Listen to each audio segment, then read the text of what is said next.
All right. Welcome, everybody, to the Week 10 live show here on Mike's Money Picks.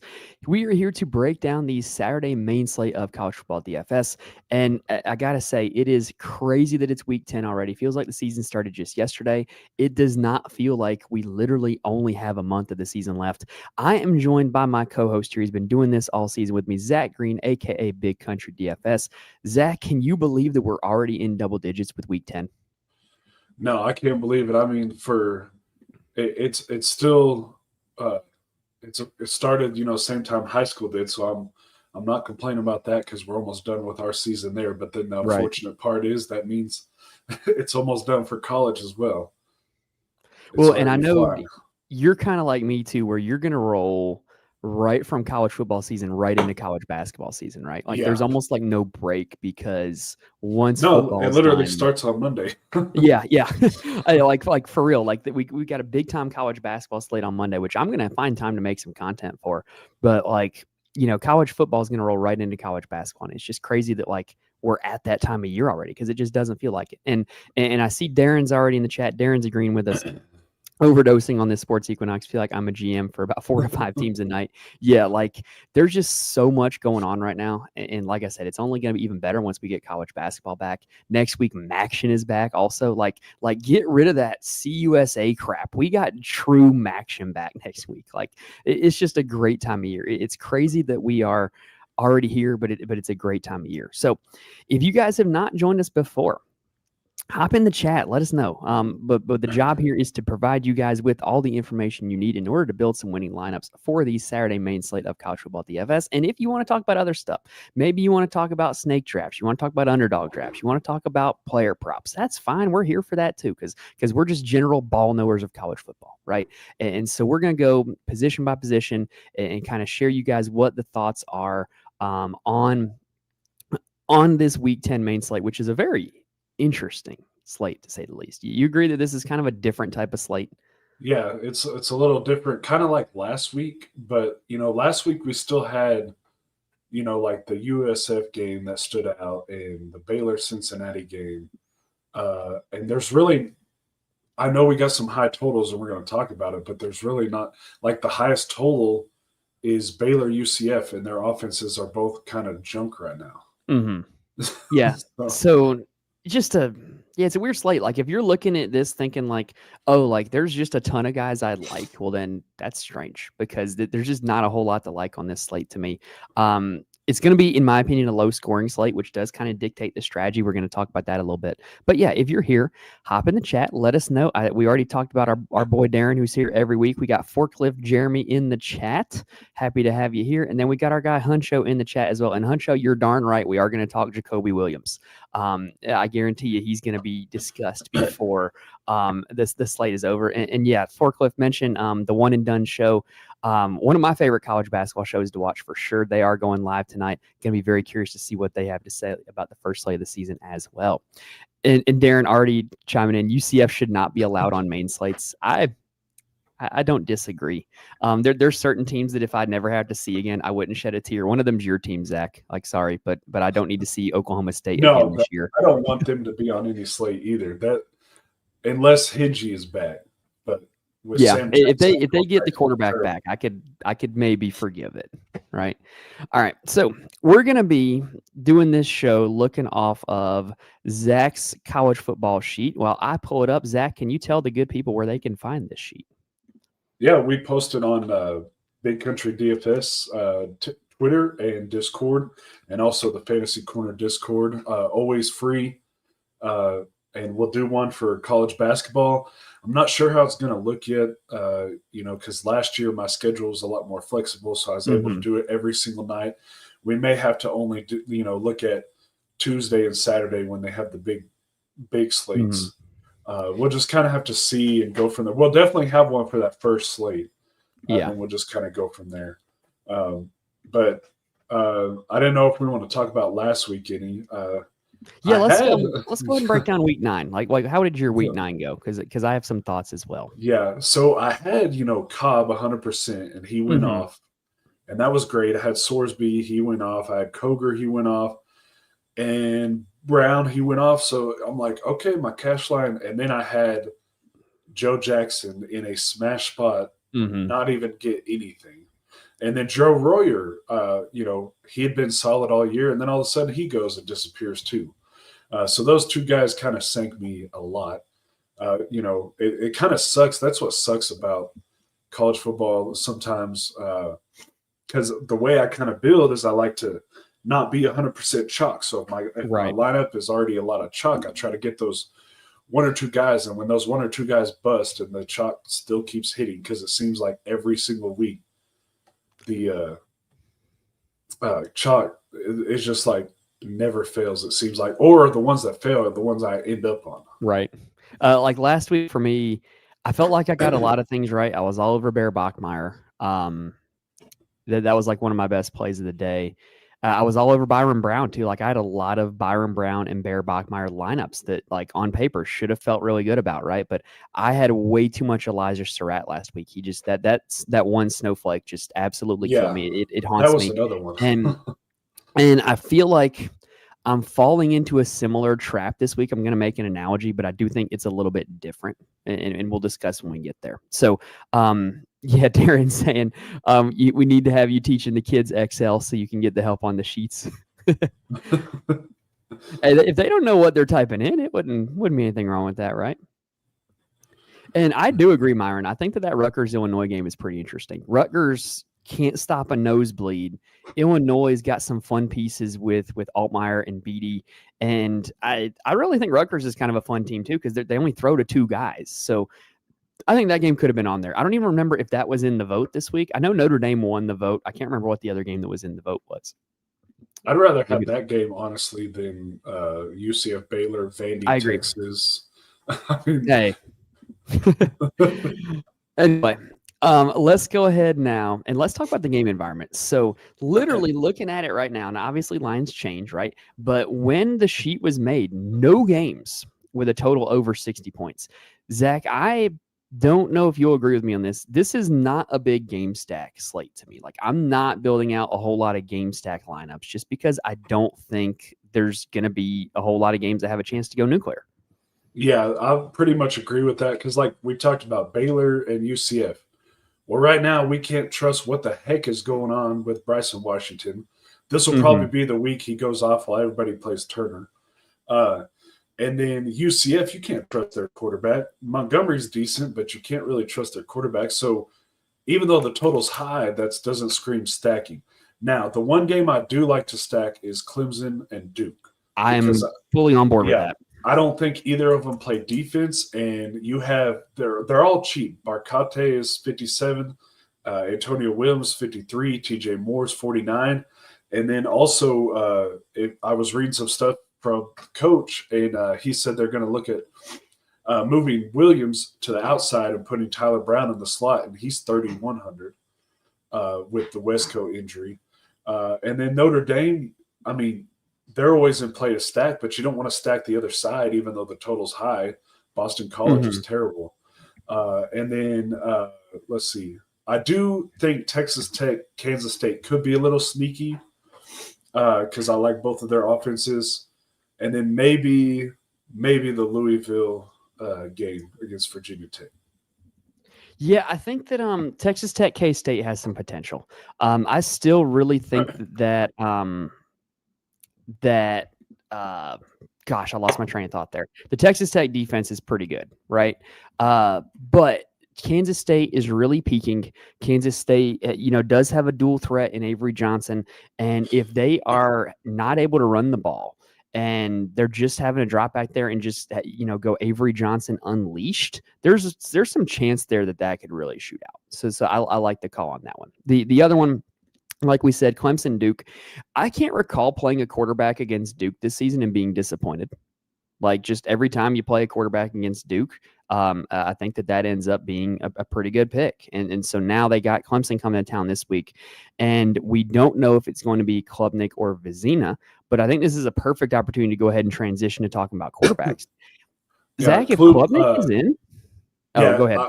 I was just going to read the report came out this evening that he is probable trending in the right direction, and they're off a bye week, so it looks like Klubnik's good to go.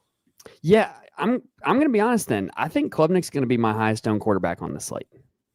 I do. I just the matchup with that secondary, and when I look at pricing this week, we're going to mention this more when we get to the running back section.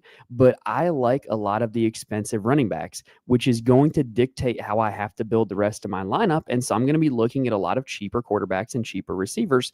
And K. Klubnik just fits right in with that, where he's only 7,500. He has a great matchup against Duke. The quarterbacks against Duke, when we did the stat when they were playing Haynes King that they were allowing an average of 27 fantasy points per game to quarterbacks. Well, they dropped about 40 with Haynes King. And so now they're probably about 29 fantasy points a game to quarterbacks. So it's just an elite matchup. I just can't say enough about like the injury to Klubnik doesn't scare me. I just think it's a no-brainer spot. Yeah, I like Klubnik a lot. And the only reason it was basically between him and Morton for my core quarterback. And the only reason I went with Morton before the show was because of Klubnik possibly being out. But really, those 5 guys in green, I might honestly only play those 5 quarterbacks. I got no complaints with that. Now, I will mention one guy later for GPPs that I like. But you mentioned Morton was your core play at quarterback. We were talking about this before the show earlier today. I'm not the biggest Baron Morton guy because of the fact that he doesn't seem to have ceiling performances very often, right? So you made a very convincing argument, though. Why don't you try to sell me here on Baron Morton again? Okay, so I went back and looked because, we always talk about teams coming off of, a hyped up game.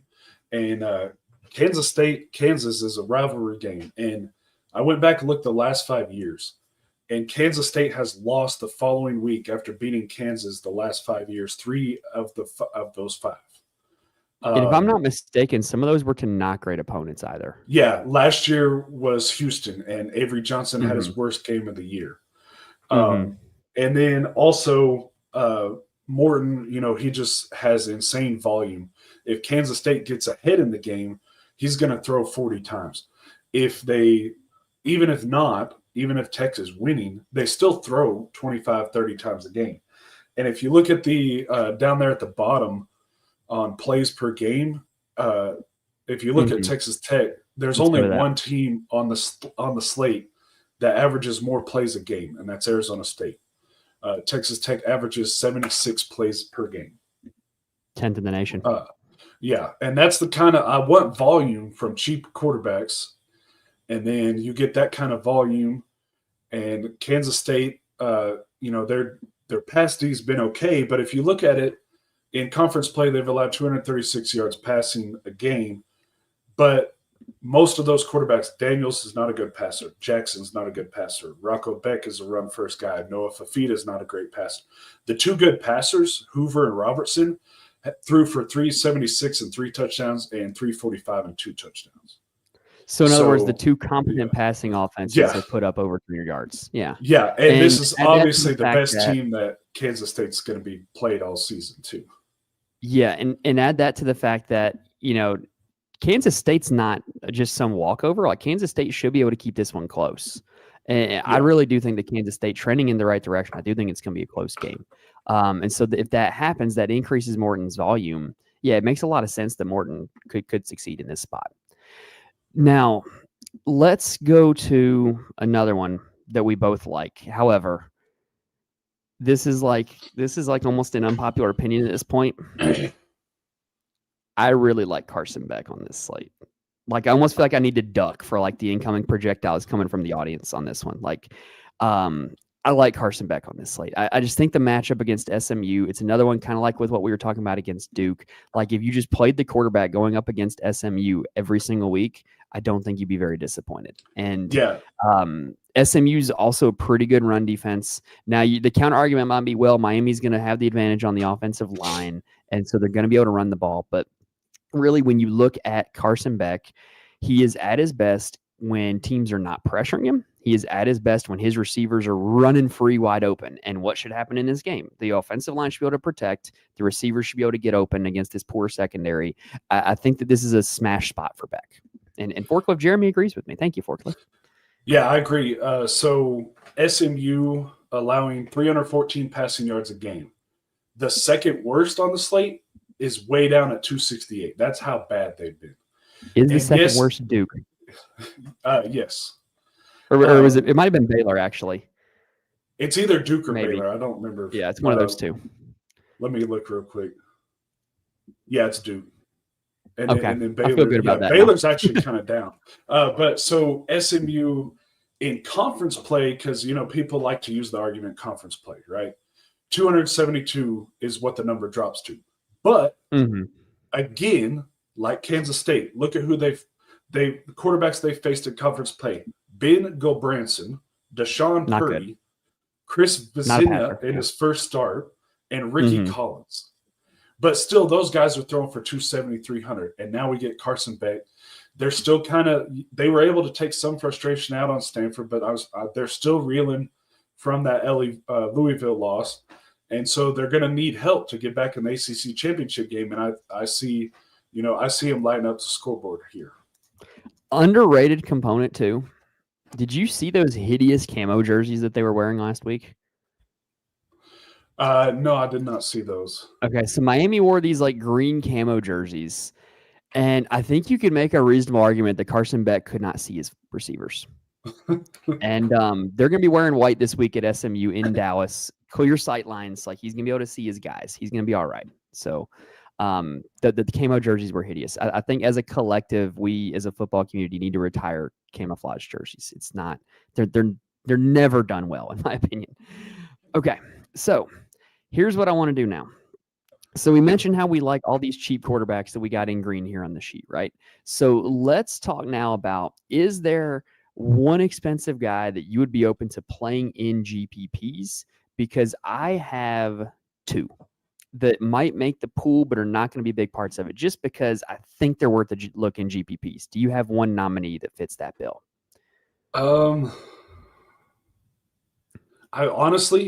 I've looked so much at just those five guys. I haven't really looked at others. I wouldn't fault you for just making that your player pool. So I don't know. I know Darren was saying Miller Moss. I can't do it at 8,600. I'm sorry. His rushing TDs are going to stop eventually, and that's what's boosting his score. I'm a numbers guy, right? Like I'm literally a high school math teacher. A lot of what I do on here, a lot of what I play in DFS is based off of data, not emotions, is based off of looking at trends and stats. So the vibes in this game, I just have vibes that Virginia Tech's going to win this game. I just have the vibes. Like it's at 3 I kind of have the same feeling. It's on the CW too. Yeah, like this just has the feeling of one of those games that it's like just sitting in its own window in its own universe on the CW, and you look up and you're like, what in the world's going on there, right? Like I just have bad vibes about this game, and it just makes me not able to do it with Moss. I wouldn't fault you for playing Moss, but I just don't think I can get there. I just have bad vibes. Now, one of the names I was going to mention, I'm aligned with Jeremy again. I think CJ Carr is an elite GPP play because everybody and their brother is going to play Jeremiah Love. And what's one way that Jeremiah Love fails is if Notre Dame throws for 5 touchdowns. Like let's be honest, Boston College isn't shutting down Notre Dame, right? The pathway for Jeremiah Love failing and all the ownership on him failing would be CJ Carr throwing for 4 or 5 touchdowns. And so to me, in a GPP, that's valuable, is having this very clear leverage on a very popular play. And that's why I like Carr. The other guy that I will mention, so me and you talked about this a little bit, I think. It might have been, I can't remember if it was you I was talking about with this or not. Did you see how much Georgia Tech, how much run they gave to Haynes King last week when the game was in hand? No. Did you notice that? No, I didn't really see that. So, because I had it on the multi-view, and I was like, wow, Haynes King's still in this game, right? Haynes King's still running. Haynes King's still throwing. I think it was because they were trying to make a Haynes King Heisman campaign, right? And you know who I immediately thought of? Like, why doesn't his team do this? Fernando Mendoza. Yeah, like he could very well, like Signetti could just very be like, all right, Mendoza, you're going to throw for 6 touchdowns today just because you can, right? And if he does that, he's going to break a slate, even though he is $9,200. So I think that there is very much potential for a big outcome from Fernando Mendoza, because what if this team just goes out there and says, hey, we want to put our boy on the Heisman map. We're going to let him get run. We're going to let him throw touchdowns well into the game. Yeah. Am I a crazy person for thinking that? No, I was going to say Mendoza as well. The guy that, if I had to pick one that I would mention, is Kyron Jones. Because if people are thinking Miller Moss, what we see a lot of times in games like this, people are like, oh, play this guy, and it ends up being the quarterback on the other side.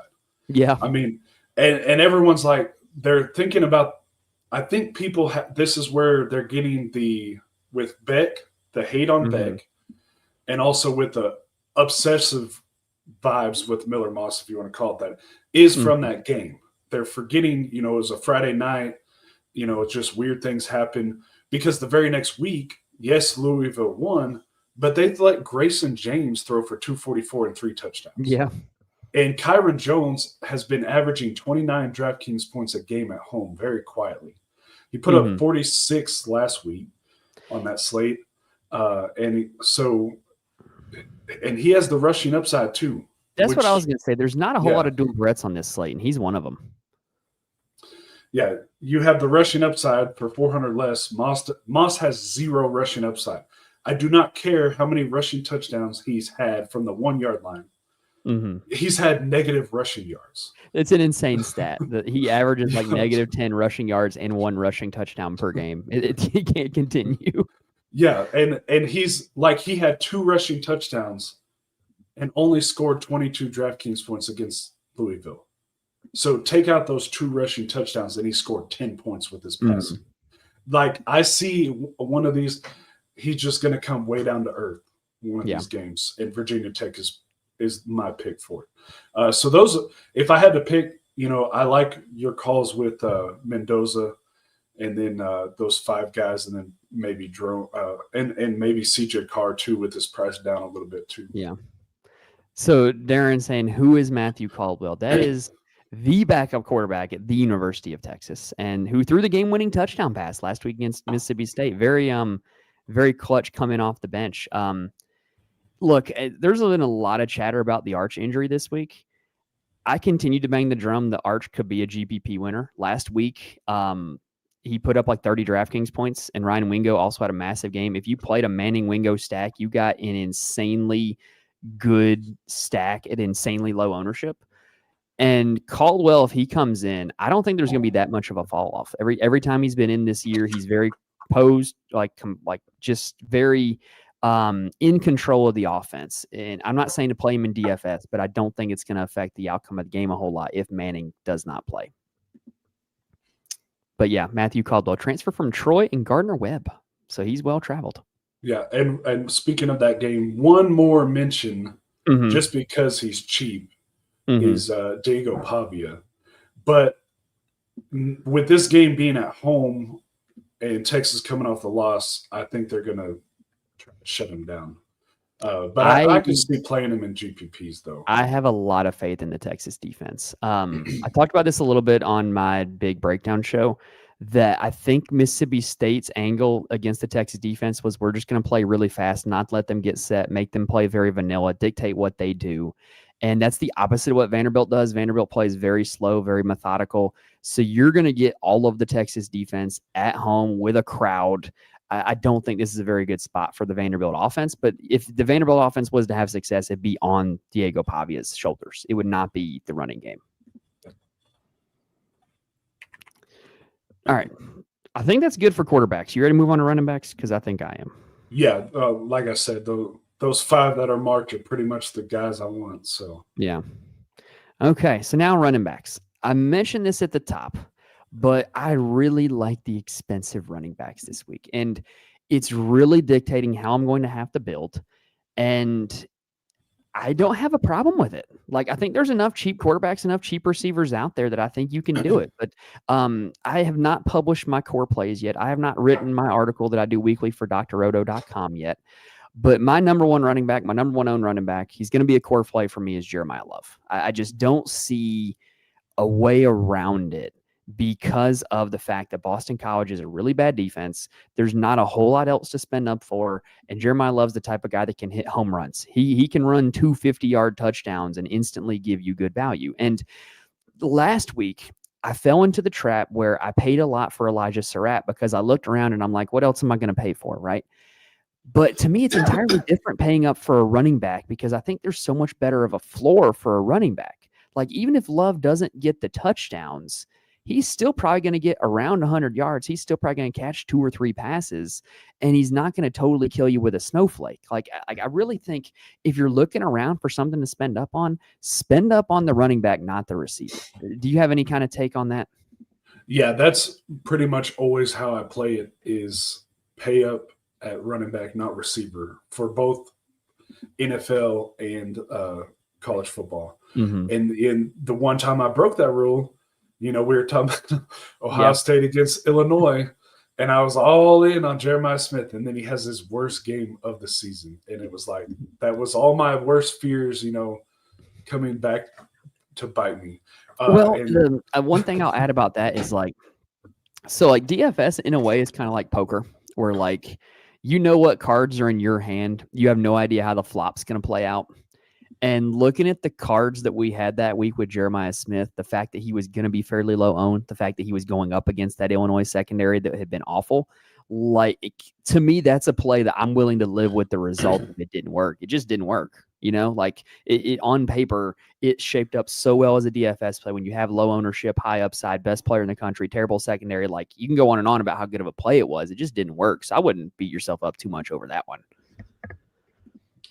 Yeah, but I think, like you said, I agree with you on Love. I mean, he's averaging 28 DraftKings points. That alone should make his price at least 10 or 11,000. But it's like they don't want to press anybody like they did with Genty and Ollie Gordon anymore. No. I don't know why, but because of that, you have to play him. Those guys were still getting 50% owned when they were 11,000. And so it just makes his ownership go even higher. In a slate like this, with the value, there's no reason not to play him. Maybe this is a hot take, but I kind of love the Genty and the Ollie Gordon slates. They priced him up to a point where it made it to be a serious inflection point to where if you were playing them, you seriously had to handicap the rest of your lineup. And it really made some interesting decisions, made for some interesting constructions. And I kind of wish they would have done that with Jeremiah Love, because I think at $9,000, everybody's going to play it. And I'm okay with sharing it with everybody, honestly. Yeah. That's one of those that you want to be over the field on. You don't want to get even or, because if you fade him, honestly, you're just hoping that he gets hurt or they're up 45-0 in the first quarter. If you're fading them, you would hope that they just throw for all the touchdowns. Yeah, and then you have Faison and Carr or whatever, whoever's scoring. But after that, I don't know about you, but there's not a running back, a single one that I'm like, I gotta have after that. I'm pretty much on board with that. There's a few that I like. For certain, I certainly like Isaac Brown at $7,400. I think he's back to full health. I think he's back to the Isaac Brown we thought we were going to see in the preseason. And I think the matchup against Virginia Tech's not a bad one. Virginia Tech's not exactly known for a staunch run defense. Kendrick Raphael just went off against them last Friday night. I'm also on Raphael as well. So I think that really my running back room is going to be a lot of Love, a lot of Isaac Brown, a lot of Raphael. And then there are 2 guys that are a little bit cheaper that I want to talk about as well. You got anybody else that's in the mid to high range that you want to talk about? So what are we talking about price-wise? Over Let's 6? say $6K to Jeremiah Love. Okay. So I think Jamari Taylor, he's always nice, especially don't mind that with one. His receiving ability. And then Adam Randall, they use him in the passing game as well. He just doesn't – they're just content on just passing 50 times a game. So that kind of limits because the last few games he's only got 10 carries. So that kind of stinks for his price. Bryson Washington, I gotta continue to, inflict pain on Not myself. committed at this point. But at 6,400, like eventually whatever's going on, that either they're trying to hide or whatever against UCF. I mean, I'm not going to go crazy, but I got to throw him in a couple lineups. I think playing him in GPPs is the move, just because there's a chance that he really goes nuclear. Like there's a really good chance. Well, I wouldn't say a really good chance, but there is that chance. And then where is? Okay. And also, sorry. I'm gonna bring up one guy. I don't know if he's gonna be in my pool or not, but the early ownership, the early projections really love this guy. I don't. Do you know who I'm going to talk about? Dickey, maybe? Jaden Ball. Oh, yeah. I see it on the projections I look at, too. Yeah, they love this guy this week. And I don't. Against Georgia, I don't. They have him projected as the fourth highest scoring running back. I think Georgia's a team you want to throw on. Yeah. And I think that with a new interim coach, I think they're going to want to throw the ball a little more. And I don't know, like what Ball's been doing recently has been pretty good. I just don't think this is the spot. And I'm willing to let others take that shot. Maybe I'm the crazy person here. No, I don't really like him. And the times I've used him, I've been burned by him. Mm-hmm. One other guy, Carson Hansen, he finally had a breakout game last week. Mm-hmm. And this is a game you're not going to have Tyson. You're not going to have Leave It.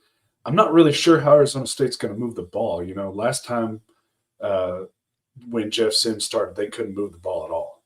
Yeah, I worry about. So we could see a lot of offense. Like Raleigh Brown is really good. I just worry about the Arizona State offense with Jeff Sims. I've watched enough of Jeff Sims football to know that I don't want any part of that. Yeah, Darren bringing up Raleigh Brown, but the problem is, without Tyson and without Leave It, they can just focus on Raleigh Brown because he's obviously the next best guy.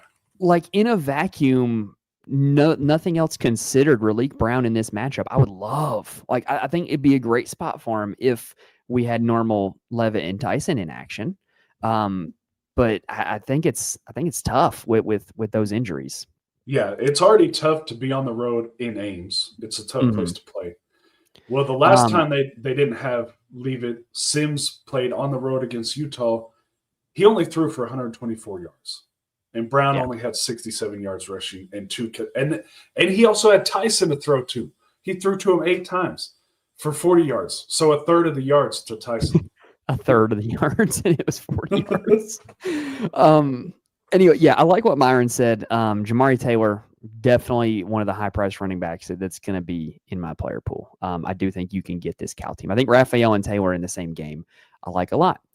Now, there is 2 backs under 6K that are going to make my pool. Unless we get some sort of shocker injury news, there's only 2 of them.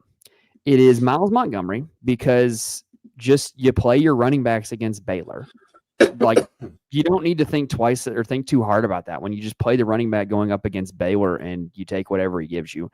And then we are proudly a Jacoby Williams podcast. I hope Huncho is still in here. We are proudly a Jacoby Williams podcast. This guy, I think, has been underutilized in this Texas Tech offense. He's now fully healthy, looked great in his action last week against Oklahoma State. If this game plays to how I think it will, I think this is more of a Jacoby Williams game than a Cameron Dickey game. And I think this could be a really good spot for Jacoby Williams. Yeah, Jacoby's finally 100% too. And they're having him return kicks now, as we saw with the return kick last game. And we've always talked about this a lot too with the running back by committee, with the exception of Love and Price, because Love is Love. Right. But like with Dickey and Williams, when they're 2,500 price difference, like get the guy that's a lot cheaper. And then the only other guy here that you didn't mention, because those are 2 of the guys I like, is Bo Jackson. I got to go back to him again. It's a good matchup for him. Eventually he's going to get the touchdowns, whether it's on long plays or they finally just give up on the CJ Donaldson experience, but he's not going to kill you. I mean, his lowest score was 9.5, but he's been over 13 in every other game. Very I feel like the breakout's coming. Yes, and you want to be on it. You want to be on those guys when this breakout comes and nobody else is on them, and you're on like 30-40% exposure. So I like him a lot. But really, the running backs, there's just not a lot to like. So back to the Montgomery point with Myron and Darren, right? So put yourself in Scott Frost's shoes for just a second. You're heading into this game against Baylor, a team that has been continually gashed by inside zone all year long. And Taven Jackson is your quarterback. What would you call? Because I would dial up a lot of Miles Montgomery and I would dial up a lot of Jaden Nixon. I would not be wanting to win this game on Taven Jackson. I would be looking to just kind of bludgeon this Baylor team up the middle, which is what everybody's done. And I think that would be how I would try to win the game. So maybe my love for Montgomery is coming from not only the matchup perspective, but just, hey, like that's what I would do if I were their coach, is I would run Miles Montgomery probably 20, 25 times and make them tackle him. And then this is a good call by Myron. Roman Hemby revenge spot. You think they're going to try to get him in the end zone against his former team? Because I do. I think that's not a bad look. Yeah, and with Montgomery, it's the same kind of thing as Jackson. He's been getting solid scores. He's getting the volume, everything. He's just not getting the touchdowns. He hasn't scored a touchdown since the Kansas game. And when he did, he scored twice and had 29. So it's one of those things that if you're around that price, which I kind of am right now for cash, Jackson or Montgomery are solid plays right there. Yeah. And to kind of tie the bow around the Hemby revenge game angle, how many people last night do you think knew that it was a Shamari Lawrence revenge game for a Missouri State? Yeah. Because that was the play last night, was just play Shamari Lawrence. I mean, we were also talking, we had a lot of discussion in the Discord about this, about whether last night was a 4 running back build or not. And the 4 running back builds I had actually cashed, but it didn't win big because Kajan Owens let me down. Kajan Owens was the big letdown of those 4. If I faded Owens for a quarterback, I would have smashed, because I had Lawrence and I had somebody else. I can't Middlebrook, remember. maybe. Yeah, I had Middlebrook, I had Lawrence, and everybody had Cam Cook. So yeah, like 95% ownership. I felt like I couldn't even be happy when Cam Cook scored because I wasn't gaining ground on the field because everybody had Cam Cook. Yeah, the one other thing, because you've mentioned it several times, with talking about Beck and Tony and Daniels, the Miami passing offense. But, if Mark Fletcher does, do like what they did last week, he had 36, DraftKings points because he had 3 touchdowns and over 100 yards. And he's a good back. He's good. He's a good running back. Yeah, I haven't always liked it because it is still a running back by committee, but they seem to favor him more, especially in games that they need. And so I don't mind doing that if it's, you don't have Miami, to get some Miami exposure there. Yeah.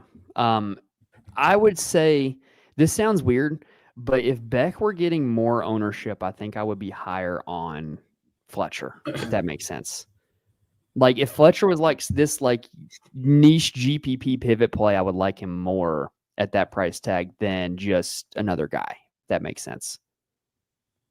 Yeah. Like you got to think about your pathway to the top, right? And if a lot of people were playing Beck, then a pathway to beat all those people would be to play Fletcher, if that makes sense. All right. Anyway, let's talk receivers. So I know we have talked about this a little bit already. We're both on board that this is a cheap receiver week. We are both on board with one core play at receiver too. Like I said, I haven't written my article yet. I haven't posted my core yet, but I know we are in alignment on the wide receiver 1 on this slate, and it is Malachi Toney. Zach, can you give us your breakdown for why this is a good Malachi Toney slate? Yeah, so we already went over the stats for SMU passing game, but Tony has 54 targets on the slate, which if you look at the list here, the other guys up there are, Tyson's expensive, which obviously not playing. Chris Bell's expensive. Bond is cheap only because he's on Boston College. Smith, Surratt, they're all expensive. And then you have Tony down here. And a thing that I think people keep sleeping on him for is he only has 3 touchdowns, 2 of them coming in the one game. And then before that, only the first game of the season. Right. And then the one rushing touchdown. But he scored 35 DraftKings points against Louisville without a receiving touchdown. It's impressive, man. Yeah. It is. And he just – they throw him on screens, and he's fast. He can do it all. He's got the floor, but he also has the ceiling. And those type of plays, when you can get him under 6,000, those are just plays you want to eat up because you can get him and okay, he has a bad game. I'm still getting 12, 15 points. But if he has a good game, he's inoptimal. So I just envision him just sprinting by this SMU secondary. Yeah. Like him just catching like a post route and like just outrunning the safety of the end. Like I can just picture him just running by, dreadlocks flowing in the wind. Like I just see it, right? Like it just makes a lot of sense to me to play this receiver who's getting this target share going up against this secondary. Like I just don't think you need to overthink this one. It just everything shapes up for Malachi Tony on this slate. Yeah, TJ Moore, he had 5 catches for 124 and 2 touchdowns against SMU. So let's go ahead and talk about TJ Moore.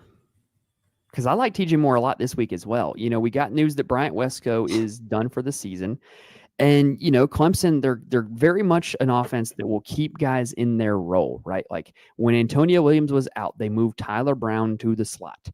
Now that Wesco is out, Wesco is a wide receiver. TJ Moore is the other starting wide receiver. I think Wesco being out is really going to filter more targets into the way of TJ Moore. And at a price tag of $4,900 as a stacking partner for Cade Klubnik, who's already going to be one of my favorite quarterbacks, I think it's a really good smash spot for TJ Moore.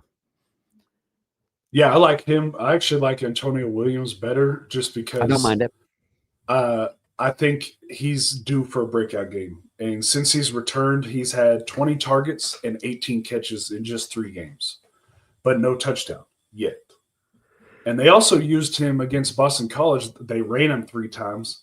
And then SMU, then the last game, they tried to run him 2 against SMU twice, just didn't go anywhere. So when you can get guys, that are receivers, but also running as well. Williams is just so consistent, he usually gets 5+ catches, 50+ yards. And when the TD comes, he's going to explode. But I can't argue with Moore either. And even like I mentioned, Tyler Brown for 3,100, using him, he may not be the best, but TJ Moore or Antonio Williams. But the reason I say Williams is I think people just from looking at TJ Moore's last game and he's $400 less, it's just naturally going to cause more ownership to go that way. You're probably right that it will probably be a more highly owned TJ Moore. And I'm kind of willing to eat that chalk, honestly. If it boils down to, hey, I'm just going to play Love and I'm going to play Moore and I'm playing a 6v6 against everybody, I'm kind of fine with that because I think that those 2 guys are in pretty darn good spots. Now, from here, is there anybody else that catches your eye immediately? Because I have just a few that I want to talk about. Like I said, there's not a whole lot to love on this slate. So there's just a few that I want to talk about. Is there anybody that's near the top of your list? Okay. The next one is Jace Brown. That's on the top of my list. Good decision. It's another one of those, like a couple weeks ago with Jeremy Bernard, priced down $1,000 for no reason. Like, what are we doing? I mean, I get Texas Tech has been a solid defense, but if you go and actually look at, the decent teams they faced, Utah's best receiver, Ryan Davis, had 10 catches for 70 Ryan yards. Davis was a target machine in that game. Yeah, and then Jordan Tyson, he also went off. And so Brown, fun fact, he is the only player on the entire slate. When you take the DraftKings average divided by the price, that is averaging over 4x his price. That's crazy. Which means he's mispriced. The next closest is Jeremiah Love. And so that's also crazy. Like, what so, are we doing? Yeah, he only has 3 touchdowns on the year, but he's scored 20 plus DraftKings points at 4 of the 6 games he's played. Well, he hits explosives. Yeah. Like, that's what you want. And he's a number 1 wide receiver with a number 1 target share that hits explosives. Yeah, and that TCU game was the game that he had that little turf toe thing, and they were rolling so big, and TCU scored a couple times late to make it closer than it was. So they didn't really they don't like to pass, but they can. And this is a game where they're probably going to have to pass more. And those games that they've had to pass more, the Baylor game, the Arizona game, the Kansas game, the Iowa State game, all 20-plus points. And at $5,000, 20-plus points. I'm no math expert. That's 4x. Yeah, I mean, that's another guy that the price is just 2 games ago, he was $7,700. That tells you, like, he's not priced right. So those 2, Tony and Brown, and a Clemson receiver, that's probably going to be my, like, cash lineup right there. Tony, Brown, and then one of the Clemson guys. Yeah, don't make it hard. Like, it doesn't have to be complicated. Those guys are all in great spots. Now, the other thing I will add, and, as we mentioned here weekly on this show, I'm kind of more of a GPP guy. I'm trying to build more for ceiling, right? I really like the idea of playing a lot of the cheap receivers as bringbacks against the offenses that I like. And this actually, to me, is a great slate for that, right? Like, I love Jeremiah Love. Well, we've got Lewis Bond sitting here at 4,200 that could very easily get you like a 8 for 80 type of day against Notre Dame. And if he scores a touchdown, he's one of the best plays of the slate. We've also got the guys for Duke, where we've got Cooper Barkate, we've got Keyshawn Brown, both affordable, both seeing a ton of targets going up against a Clemson secondary that is kind of eh. And then we've also got, there was one more I was going to mention. Crap, who was it going to be? Hold on. I'm thinking. Maybe I need to scroll up. No. Now I remember who it was. It was Jordan Hudson of SMU. No, not that Jordan Hudson. This one is not dating Bill Belichick. This Jordan Hudson is coming back, and he is now the number 1 wide receiver in this SMU offense. And, Miami, I think if you're going to score points on Miami in your SMU, you're probably going to have to try to bomb them. You're not going to do a whole lot against this Miami front. And honestly, with how the Miami pass rush is, it might even have to be like some quick release stuff to Jordan Hudson. But I do think that this is a game where Jordan Hudson could really get going. And so, yeah, that my receiver pool is going to be a lot of bringbacks from the opposing the stack that I like. Yeah. There's another guy that's cheap that I like, and I like him pretty much every time he's on the slate. It's Lewis Bond, because he's just a target machine. And I get, Black Suit saying they lost to Michigan State. I don't trust them for anything. But that's the one piece you can trust. Lewis Bond, he has 70 targets and only 1 touchdown on the season, but he averages 15 DraftKings points. Like, you can't argue with that kind of production, especially for cash games. 15 DraftKings points a game. He all but 1 game, 5+ catches, 40+ yards. And they're going to be passing all game long. So the volume's going to be there. To kind of follow that up, right? Like, you don't have to be good to score fantasy points, right? Like, Boston College could get beat 56-14, but if Bond scores that 1 touchdown and he catches 4 or 5 balls, then he's going to have a pretty good fantasy performance, right? Like, I joked about this in my show, like Avery Johnson, not the best real quarterback. He scores a ton of fantasy points because of how he runs and because how that offense hits explosives. So, you don't have to like the offense. You don't have to think that Boston College is going to cover or anything. But, if they're going to do anything, it's probably going to be with Bond. He just commands that type of volume. Now, I will talk about 2 more guys. Let me ask you this question. Let's see if you get this right. It is not a name we have mentioned specifically yet. He's come up over the course of the show, but he hasn't come up specifically in this segment.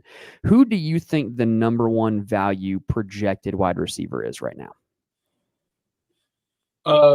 He's pretty much every time they're on the slate. Jordan Yep. Faison. Yeah. I don't know how he keeps doing it. The projections love my man Faison. He's only 4,800. He's given you some good performances. He's given you some down performances ish, but he's going to project well. He's the starting slot for the number one scoring offense on the slate. And if you're going to look to get leverage on Jeremiah Love, that's one way you could do it. It's going to be hard for me to keep him out of my player pool just because of how he projects and how this offense projects in general. Yeah, especially on lineups that I don't have Love, I want to get somebody from Notre Dame. Yeah, if I am fading Love. So I got one more, but I'm going to let you go. Go first. So literally just one more. So I like all the tech guys, and people are going to say, okay, well, how do you pick which one? Mm-hmm. So if you go back and look on the games that Baron Morton has played, mm-hmm.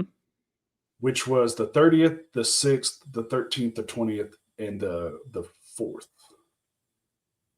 And then the 11th is when he got hurt. Okay. Those are all the same games that Terrence Carter has played. He scored 19 with 2 touchdowns in the first game. Against Oregon State, he had 25 with 6 for 102 and a touchdown. Against Utah, he had 7 for 49 and a touchdown. Morton loves him, the tight end. And he's only – I think he's not on there just because he was coming into the week questionable, but now he's been improved to probable. So he becomes my top guy because Caleb Douglas is a little bit more expensive. And then Reggie Virgil has kind of fallen off. And then Eakin is down there, but I still like – Eakin is another guy. If you go back and look at the games, Morton, it's Eakin and Carter that Morton has been targeting.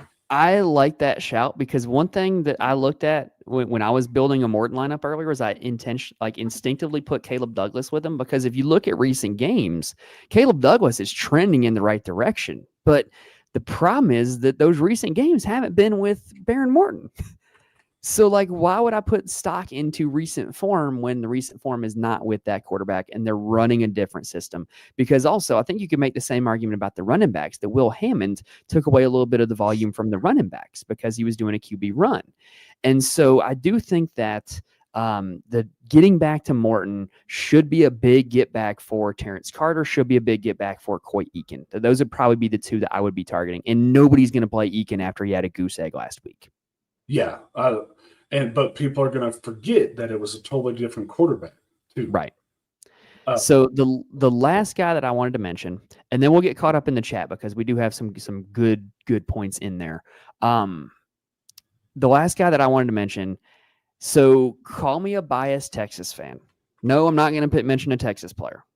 I'm not. I mean, I could talk for minutes here about Wingo and Mosley and Moore and those guys. I'm not going to do it.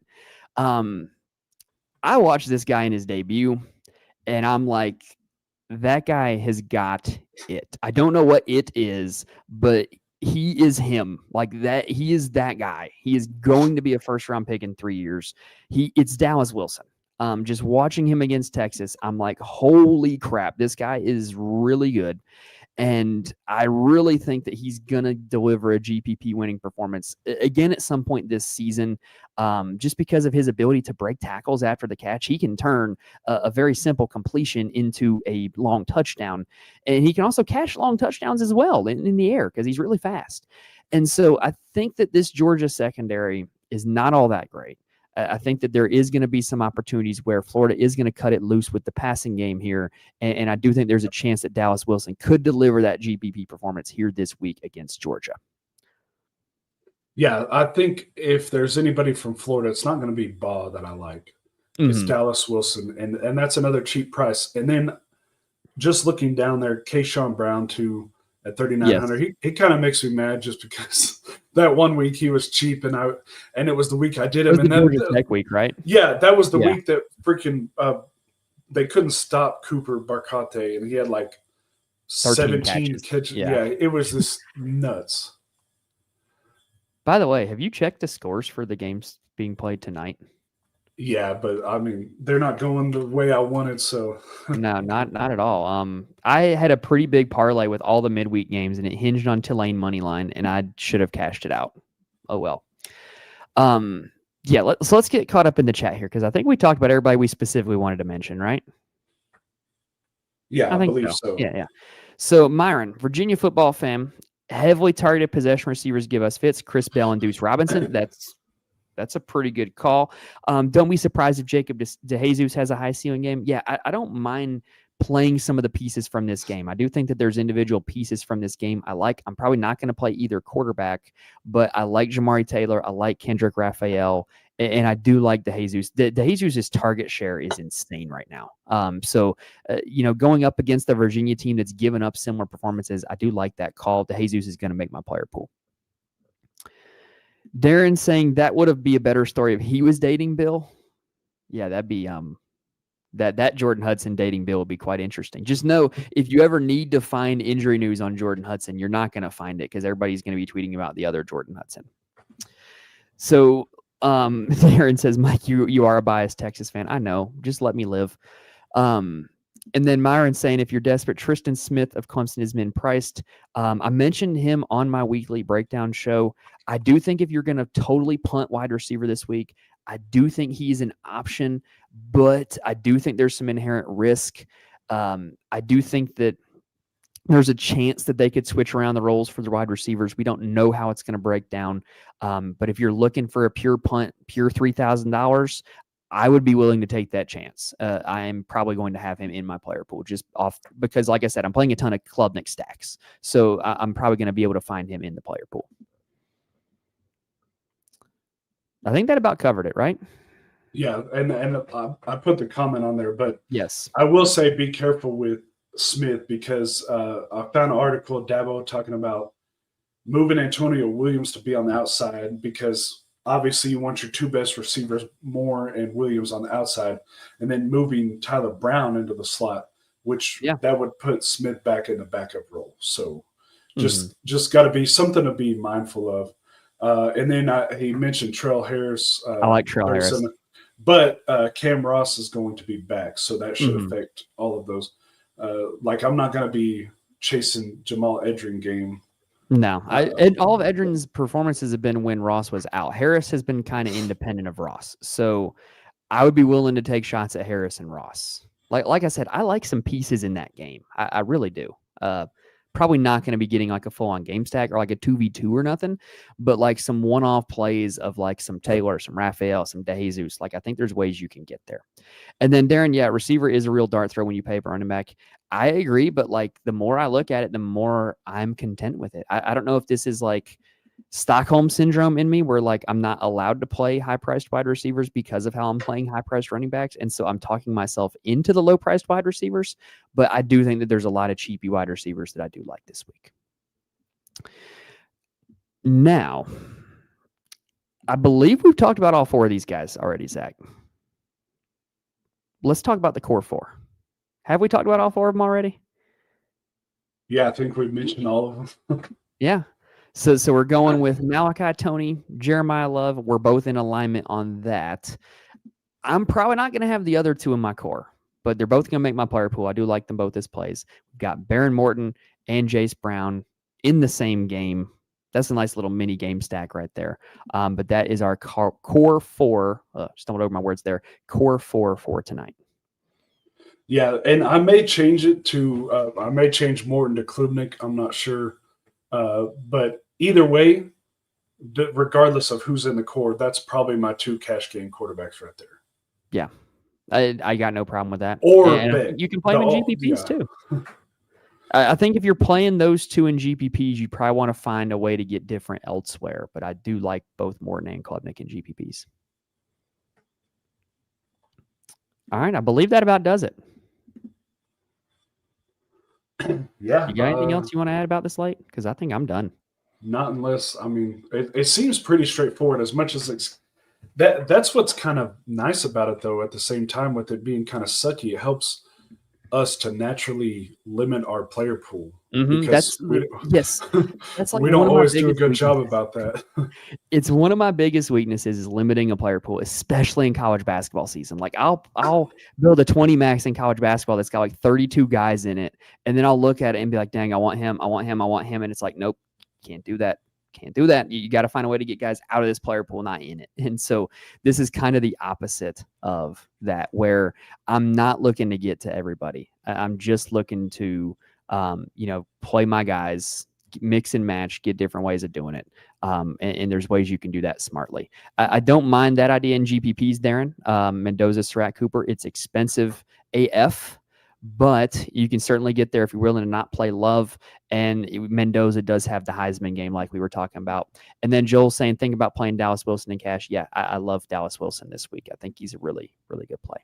I think in cash, I would honestly go 200 down and get Bond, just because it Wilson is Georgia. 44? Yeah. Yeah. Just because it is Georgia and he got shut down against Mississippi State. And he only had 11. Like, he had that huge game against Texas, and then he only had 11 and 4. And at least with Bond, you have the consistency all year of not going to get you less than 10, really. Yeah. I think I know Wilson general, has the upside, but yeah. In general, I love the upside of Wilson. I wouldn't have. I don't have any retorts to your argument there with Bond though, because I like Bond as well. Like if I'm playing Love or I'm playing these car stacks, it makes a lot of sense to get to Bond, because if Boston College is able to do anything, it's probably going to be through Lewis Bond. And that's the thing sometimes with cash that's hard to do, because most people, we play it in a GPP, so we still want it to hit if it does well. But you really got to get that safe floor, because the goal is just to beat the half of the field. Whereas GPP, you want to get in that top 20%. Right. And so, but Bond is one of those guys that he has the floor, but he still has the upside too, right? If he scores a touchdown, for sure, you're looking at, instead of 12, you're looking at 20. So, but I do like Wilson for GPP. I just don't know against Georgia if I want to do that in cash. Yeah. Okay, so I believe we've reached the end of the show. Right at an hour. We did good this week. Yeah, I don't think anyone has any other questions, looks like. Yeah, if you guys got any other questions, throw them in there. We'll get to them. Oh, easy, Darren. Tony. That's Tony's my guy. Yeah. And so another thing with DFS is, like, you got to be willing to, like, make your stands and live with the results, right? Like, I tonight made my stand on Maurice Turner as my Tulane running back, and it totally backfired. But, like, it's a really bad running back slate anyway. So, I'm totally willing to live with that result. No one's ever going to bat 1,000, but all you can do is you can make your stands, be willing to live with the result. Don't beat yourself up after it. And one of those stands I'm going to be making this Saturday is Malachi Toney for sure. Going to be in a ton of my lineups. Yeah. Daniels isn't cheap enough to be like, okay, I want to only 800 less. I mean, Toney has the higher upside by far, and really he has the safer floor too. I mean, Daniels has had some really bad games. So I don't mind a Beck double stack with Daniels and Toney. Yeah, I don't mind doing that. I would do that. And throw Hudson in the run as a run back. Yeah. See, y'all got the wheels turning again in me. I think I might build out one of those. But if I'm only playing one of them, it's going to be Toney every time. Yes. So if you got any more questions, throw them in the chat. But we kind of do this on a weekly basis, right? We kind of talk about our adventures in coaching high school sports. And so, Zach, I know you got a game coming up tomorrow night, right? Is it the last game in the regular season, if I'm not mistaken? No, we got one more next week. This is the last home game, and then next week will be the last game. And we're probably not going to make playoffs. We have to win the next two, and just got beat last week, 41-6. At one point in the game, we had 35 yards of offense, and the other team had around 40 plays. So, not an ideal situation. And now we're down our starting running back, who's ran for over 4,000 yards in his career. Wow. And we're down our quarterback.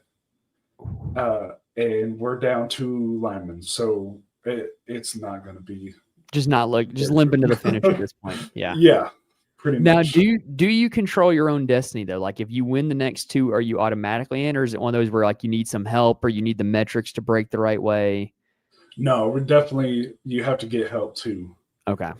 So it's and I don't see a situation where we can. Mm-hmm. So, on my side of things, so you guys know I've been coaching high school girls flag football, which is a blast to coach, right? Last week, I mentioned how we won the rivalry game on Tuesday night, right? And then we came on here on Thursday and told that story. We had 2 games Saturday morning, right? And we went 2-0. One of the biggest things in girls flag football right now, with it being a new sport, is it's very now. Please do not take this as me tooting my own horn. Like, I'm not Nick Saban. I'm not Gino Auriemma. Like, I'm not this like genius coach. But there's a big gap between teams that are organized and know how to flag football and teams that are really disorganized and don't run cohesive plays and don't run an offense. And we played 2 of those teams on Saturday, and we pretty much intentionally did not mercy rule them so that I could get all of my girls in the game. So like the mercy rule's 30. And I'm well aware of this. And so like as we always go for 2 because the math behind the conversions, you should just always go for 2. And so I score my 3rd touchdown and I'm like, holy crap, we've got both of our 2-point conversions. If I get this one, we'll have 24 and then a 2-point or a 1-point. Like we wouldn't even need the conversion to put him in the mercy rule to get 30, right? So on the 3rd conversion, I'm like, hey, go for 1. And we don't get it. And it stays 22. And I'm like, okay, because now I can go for 1 again and it'll be 29 and we'll be out of the mercy rule, right? And so that's exactly what I did. I very much kept them out of the mercy rule and won 2 very lopsided games. Now, the only thing that went wrong for us was we did have our best player get hurt. I have a girl that she was selected county player of the year last year, and she is a 100-yard sprinter for the track team. Very, very fast. She plays running back for me. And she broke her collarbone on a fall, which it was not even like something where like, it's not like anybody picked her up and slammed her, or it's not like she like dove and like, like jackhammered into the ground or anything. Like she just kind of fell at the end of a play and just landed exactly wrong. And, it ended up being a broken collarbone. So I hate it for her, but, now it just means we're going to have to figure out a way. Like I still believe we have a really talented team. It'd be like if the Eagles lost Saquon Barkley, right? Like, yes, you're losing an elite player, a guy or somebody who can win games for you, but you still have a very talented roster. You still got all these depth pieces because you're a well-built organization, right? So this Saturday we have 2 games, and as long as we go 1-1, we're in the playoffs. And now the order does not matter. That which one we beat, which one we lose to does not matter. If we go 1-1, we're in the playoffs. If we go 2-0, we're a very high seed. So hoping we'll be able to bounce back and show out there. Let's see. Did we get anything in the chat? Myron says night slate looks really tasty. So I was supposed to record a video for the night slate tonight. This week has been way too busy for me. I'm not going to be able to get to that. However, I still am going to be researching it. I'm still going to be playing it because there's a lot of good games on the night slate, just like as a college football fan. So I do like that. I do think that I always hate playing Dylan Raiola, but I think I might have to play Dylan Raiola on this night slate. Yeah, I need to find it, but I saw something on Twitter earlier that when Lincoln Riley's teams for USC have gone 2 time zones, they are 1-7 straight up and 1-7 against the spread, and the only time was Purdue that they won. Dude, this is like 2 trends going against each other, because do you know when the last time Matt Rule beat a ranked team was? Yeah, it's been a while. I don't know exactly when. Yeah, 2016. It's been a while. So you either have Lincoln Riley, the Road Warrior, or Matt Rule, the ranked opponent streak. Like one of those is going to get snapped in that game. Yeah, okay, I found it. Yeah, 1-7 straight up, only win against Purdue. 1-7 against the spread, only covered the half point against Notre Dame. The non-cover margin is 9 points per game. In the last 17 games, USC is 1-16 straight up across 2 time zones. That's bad. Cool. Yeah. Jeff saying 2 weeks left in round 1 of best ball. Yeah, so best ball, I've been, sweating out my teams. My advance rate's going to be okay, like slightly above average. But man, going back and looking at a lot of these teams, there were so many busts in the first and second round in best ball this year. So I am really looking forward to next summer having time to dive back into data on best ball and be like, hey, what was the hit rate on this type of draft? Like if you drafted this in the first round, what hit, what didn't hit? Like really in the first round, if you didn't draft like Jordan Tyson, who's also been hurt for 2 games, like he was by far the best first round pick. If you drafted Mekhi Hughes, you were screwed. Actually, I guess Jeremiah Love's probably been the first round pick other than Tyson. Jeremiah Love went at the tail end of the first round. So yeah. Getting caught back up here. Darren saying UCF receivers are out of my player pool. Don't mind that.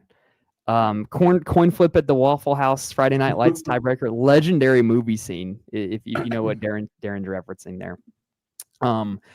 Black Suit saying, what about recruiting the lesbian looking girls? Yeah, so my team kind of got made fun of on Tuesday night because I don't have enough lesbian looking girls, but I recruit for speed. Flag football is all about speed. So yeah, if they can run, they can play on my team. And it doesn't matter what they look like, doesn't matter how big, how tall. If you can run, you got a spot on my team.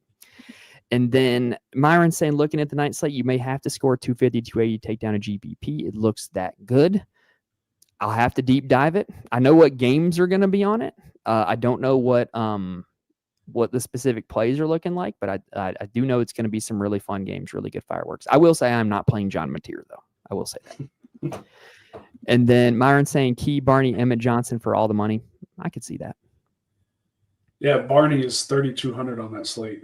And still getting fed Which up. Is crazy. Average ADOT that's the same length as a CVS receipt. About 2 Yeah, I mean, he hasn't done much last couple of games, but, against Michigan, he went off. So, Mr. CVS receipt. Darren, no DEI for it's not DEIA. It's 40YD. If you can run the 40, you can make my team. I don't care what color you are or anything like that. We've actually got like a super diverse team because my school is actually like very suburban, very diverse. So yeah, if you can run, you can have a spot on my team. That's what I look at. Or if you can really pull flags. That's actually a skill that really can separate yourself as well. All right, I believe we're all caught up. Zach, you good to go ahead and close it out here? Yeah, I don't think we're getting any other questions. Yeah, because I'm exhausted. I'm about to go right to bed after this, and I'm going to sleep hard. My daughter's been waking me up at about 3 a.m. every night recently, so I'm hoping that she'll let me sleep tonight. Yeah, that's rough. Yeah, she's getting weird. Normally, she used to sleep through the night. Now she doesn't, but she requests a diaper change now. Like in the middle of the night. She never did that before. Normally she would like to just wait until the morning, but she'll like request a diaper change. Like, Daddy, can you change my diaper? I'm like, okay, it's 3 a.m. Sure. But yeah. Anyway, we're going to go ahead and wrap it up there and hope that we can get some sleep tonight. In any event, before you guys leave, make sure you guys hit the like button. It helps us out a ton, helps the channel grow. Really do appreciate it. And also make sure you're subscribed that we can be with us for the last live shows of the season, because I believe we're going to get it. Well, if I'm doing my math right, we get 4 in the regular season, right? And then maybe some for the college football playoff as well. We'll see how things go with that. So yeah, make sure you're subscribed. You can be with us for all of that. And if you want access to the sheets that we've been looking at all show, head on over to, you got Zach's Twitter at Big Country DFS, the Big Country DFS Discord, and the Fantasy Corner Discord. Link is in the description. You get access to all those, in any of those spots. But anyway, that's going to do it for us here. Hopefully we gave you guys all you need to know about winning on the Week 10 main slate. Best of luck to you guys on the Week 10 main slate. We'll see you guys hopefully at the top of the leaderboards. And thank you guys for watching to this point. We'll see you next time.